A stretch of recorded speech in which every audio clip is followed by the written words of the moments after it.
Hello dear student, welcome back to our channel R K centre. दोस्तों, आज के video में हम लोग एक मोस्ट इंपॉर्टेंट क्वेश्चन को क्लियर करने वाले हैं, जो कि इस प्रकार से है। तो आज का प्रश्न हमारा होने वाला है हिंदी भाषा की उत्पत्ति एवं विकास का वर्णन करें। क्वेश्चन क्या है कि हिंदी भाषा की उत्पत्ति एवं विकास, ठीक है, क्या कि हिंदी भाषा जो है उसका उत्पत्ति किस प्रकार से हुआ और इसका विकास कैसे कैसे हुआ, इसके बारे में बताना है। ठीक है, तो देखिए, अगर हम लोग बात करते हैं हिंदी भाषा का, तो हिंदी के बारे में तो सब जानते होंगे। अगर हम लोग विश्व की बात करें तो विश्व में जो है हिंदी भाषा क्या है, प्रख्यात है। प्रख्यात में समझते हैं, विख्यात है, फेमस है ना। उसके साथ साथ हमारे भारत की अगर बात करें तो हमारे भारत में जो है ना, हिंदी क्या है, राजभाषा के रूप में है। क्या है, राजभाषा के रूप में है। ठीक है, तो अगर हम लोग हिंदी भाषा की उत्पत्ति और विकास की अगर बात करते हैं तो सबसे पहले हम लोग लिखेंगे क्या, भूमिका। क्या लिखेंगे, भूमिका। और भूमिका में लिखेंगे इस प्रकार से कि हिंदी की उत्पत्ति संस्कृत से हुई है। हिंदी की उत्पत्ति जो है वो कहां से हुई है, संस्कृत में हुई है। और इसका इतिहास जो है 769 ईस्वी से शुरू हुआ था। किसका, हिंदी का इतिहास की अगर बात करें तो 769 ईस्वी से जो है इसका इतिहास शुरू होता है। अगर हम लोग बात करें हिंदी का, तो कहा गया कि हिंदी विश्व की एक प्रमुख भाषा है। हिंदी क्या है, विश्व की एक प्रमुख भाषा है एवं भारत की क्या है, राजभाषा है। ये तो मैंने आपको बताया कि ये हिंदी जो है ना विश्व की सबसे प्रमुख भाषाओं में से एक है और भारत की ये क्या है, राजभाषा है।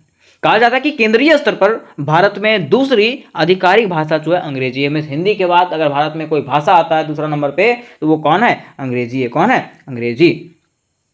आगे कहा गया कि हिंदी भाषा का वर्णन भारतीय संविधान के भाग 17 एवं 8वीं अनुसूची में अनुच्छेद 343 से लेकर के 351 में है। मीन्स हिंदी भाषा का जो वर्णन है वो हमारे भारतीय संविधान में भी किया गया है। किसमें, तो भाग 17 में और 8वीं अनुसूची में। ठीक है, अनुच्छेद नंबर 343 से लेकर के 351 तक में किया गया है। ठीक है, तो इस प्रकार से आपको भूमिका लिख देना कि आखिर हिंदी भाषा किसको कहते हैं, इसकी क्या उत्पत्ति है, कैसे उत्पत्ति हुई और कैसा विकास हुआ, इसके बारे में आपको परिचय लिख देना, भूमिका लिख देना है। ठीक है, अब बातें यहां पे आती है कि हिंदी शब्द की उत्पत्ति, कि आखिर हमारा जो शब्द है हिंदी, उसका उत्पत्ति किस प्रकार से हुआ।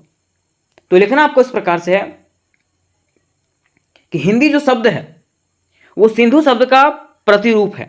हिंदी शब्द जो है वो क्या है, सिंधु शब्द का प्रतिरूप है, उल्टा कह सकते हैं, है ना। ईरान और फारस के निवासी सिंध नदी को हिंद और वहां रहने वाले को हिंदू कहते थे। मीन्स ईरान और फारस के जो निवासी थे वो सिंध नदी को क्या कहते थे, हिंद कहते थे, और वहां रहने वालों को हिंदू कहते थे। कौन, ईरान और भारत। कहा गया कि उसी के आधार पे सिंधु नदी के आसपास रहने वाले भूमि को सिंधु कहने लगे, है ना। और संस्कृत में जो है सा ध्वनि को फारसी में जो है हा हो जाता है। मीन संस्कृत की जो सा ध्वनि है, सा का जो अक्षर है वो फारसी में क्या हो जाता है, हा हो जाता है। इसलिए यह जो है सिंधु शब्द आगे चल करके हिंदू कहा जाने लगा। मीन्स वहाँ का जो सिंधु शब्द जो है वो क्या कहा जाने लगा, हिंदू कहा जाने लगा, क्योंकि सा का जो शब्द है वो हा के रूप में प्रयोग हो रहा था। ठीक है, तो धीरे धीरे वो लोगों ने सिंधु छोड़ करके क्या कहने लगे, हिंदू कहने लगे, है ना।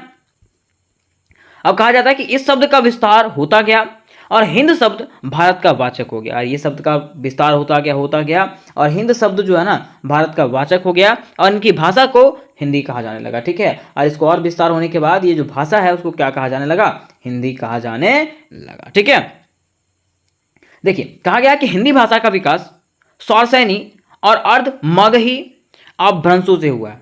क्या कहा गया कि हिंदी भाषा का जो विकास है वो सौरसैनी और अर्ध मगही अपभ्रंशों से जो है इसका उद्भव हुआ है, इसका विकास हुआ है।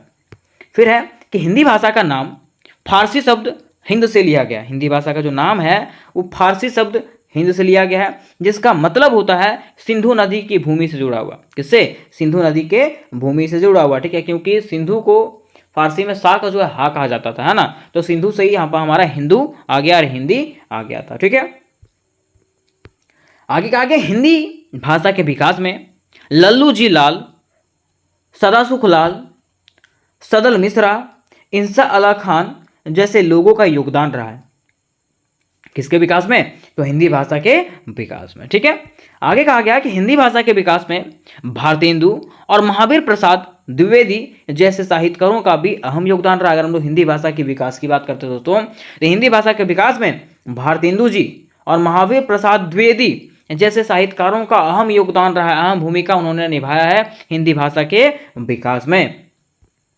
फिर है हिंदी भाषा को आज़ादी के बाद भारत की राजभाषा घोषित किया गया। हिंदी भाषा जो है हमारे भारत की आज़ादी के बाद भारत की इसको क्या घोषित किया गया था, भारत का राजभाषा घोषित किया गया था किसको, हिंदी को। नेक्स्ट पॉइंट पर कहा गया कि हिंदी भाषा में पारिभाषिक शब्दों की संख्या पहले 5 से 6 हज़ार थी, लेकिन अब यह 1 लाख से भी ज़्यादा हो गया। मीन्स हिंदी भाषा में जो पारिभाषिक शब्द जो थे उसकी संख्या पहले 5 से 6 हज़ार था, लेकिन अब जो है ना 1 लाख से भी अधिक संख्या इसका हो गया है।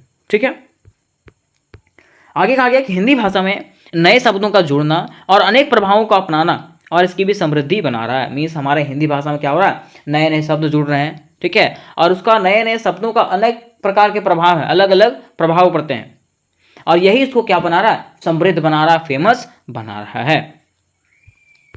कहा जाता है कि हिंदी भाषा देश को एक सूत्र में जोड़ने का कार्य करती है और ये भाषा रही। मीन्स कहा गया कि हिंदी भाषा जो है देश को एक सूत्र में जोड़ने का काम करने वाली भाषा रही। कौन भाषा, हिंदी भाषा। कोई कहेगा हिंदी भाषा ने क्या किया है, तो हिंदी भाषा ने हमारे देश को एक सूत्र में बांधने का प्रयास किया है। ठीक है, तो यहाँ से दोस्तों हम लोगों ने ये समझ गया कि आखिर हिंदी भाषा की उत्पत्ति किस प्रकार से हुई। ठीक है, अब इसके बाद हम लोग जानेंगे हिंदी भाषा का विकास।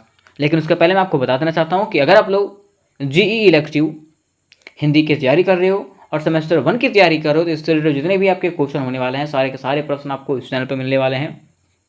जिस प्रकार से दोस्तों मैंने आपको सेमेस्टर 6 में साथ दिया था, बिल्कुल सेम तरीके से आपको जी पेपर में भी साथ देने वाला हूँ। ठीक है, बस आपके सपोर्ट की मुझे ज़रूरत है। तो इससे जुड़ी और भी वीडियोस पाने के लिए व्हाट्सएप ग्रुप में ज्वाइन हो जाएं। ठीक है, और मेरे यूट्यूब चैनल से जुड़े रहें। ठीक है, अब देखिए बातें यहाँ पे आती है भारतीय आर्य भाषा का विकास, कि आखिर हमारा जो भारतीय हिंदी भाषा है उसका विकास कैसे हुआ। ठीक है, तो कहा गया है कि हिंदी भाषा के उद्भव और विकास को समझने के लिए भारतीय आर्य भाषाओं के इतिहास को देखना होगा। मीन्स हिंदी भाषा के उद्भव और विकास को समझने के लिए जो है ना भारतीय आर्य भाषाओं के इतिहास को देखना होगा। ठीक है, आर्य भाषाओं के इतिहास को जानना पड़ेगा। ठीक है, कहा गया कि भारतीय आर्य भाषा के विकास के 3 चरण माने जा सकते हैं। भारतीय आर्य भाषा जो है इसके विकास के 3 चरण माने गए हैं। पहला चरण है प्राचीन भारतीय आर्य भाषा। क्या है, प्राचीन भारतीय आर्य भाषा जो 1500 ईस्वी पूर्व से 500 ईस्वी पूर्व तक माना जाता है। फिर दूसरा है मध्यकालीन भारतीय आर्य भाषा। क्या है, मध्यकालीन भारतीय आर्य भाषा जो 500 ईस्वी पूर्व से 1000 ईस्वी पूर्व तक है। और आगे है आधुनिक भारतीय आर्य भाषा। क्या है, आधुनिक भारतीय आर्य भाषा जो 1000 ईस्वी से अब तक बना हुआ है। ठीक है, तो ये 3 चीज़ों को हम लोग को समझना पड़ेगा, बाकी सारा समझ जाएंगे, है ना। तो ये चीज़ है, इसके आधार पे हम लोग हिंदी भाषा के उद्भव के बारे में समझ सकते हैं। ठीक है, अब देखिए बातें यहाँ पे कही गई है कि हिंदी भाषा से जुड़ी महत्वपूर्ण बातें, क्या कि हिंदी भाषा से रिलेटेड कुछ महत्वपूर्ण बातें हैं जिसको आपको जान के रखना पड़ेगा, और इसी प्रकार से आपको क्या करना है, आंसर में लिखना है। ठीक है, तो सबसे पहला पॉइंट में लिखा गया है कि 14 सितंबर 1949 को संविधान सभा ने एक निर्णय लिया कि हिंदी भाषा की राष्ट्रभाषा होगी। ठीक है, मीन्स क्या हुआ कि 14 सितंबर 1949 को जो है ना भारत के संविधान सभा ने एक निर्णय लिया कि हिंदी जो है वो क्या होगी, भारत की राष्ट्रभाषा होगी।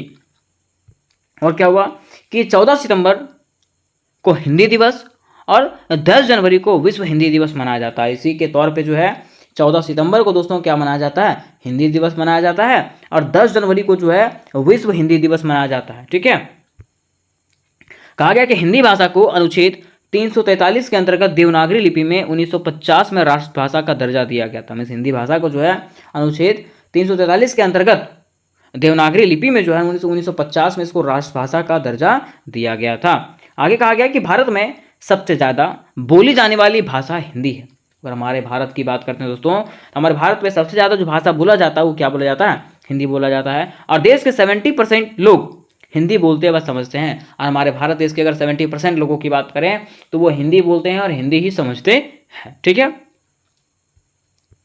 कहा गया कि हिंदी भारत के कई राज्यों में बोली व समझी जाती है। अगर हम लोग हिंदी की बात करते हैं तो भारत के कई राज्यों में ये बोली जाती है और समझी भी जाती है ना। हिंदी भाषा के बारे में एक अच्छी बात यह है कि आप किसी शब्द को बिल्कुल ऐसे ही लिखेंगे जिस प्रकार से बोलते हैं। कहा गया है कि हिंदी भाषा सबसे सरल भाषा होती है, जिस प्रकार से आप उसको बोल रहे हैं उस प्रकार से आप उसको लिख भी सकते हो। ठीक है,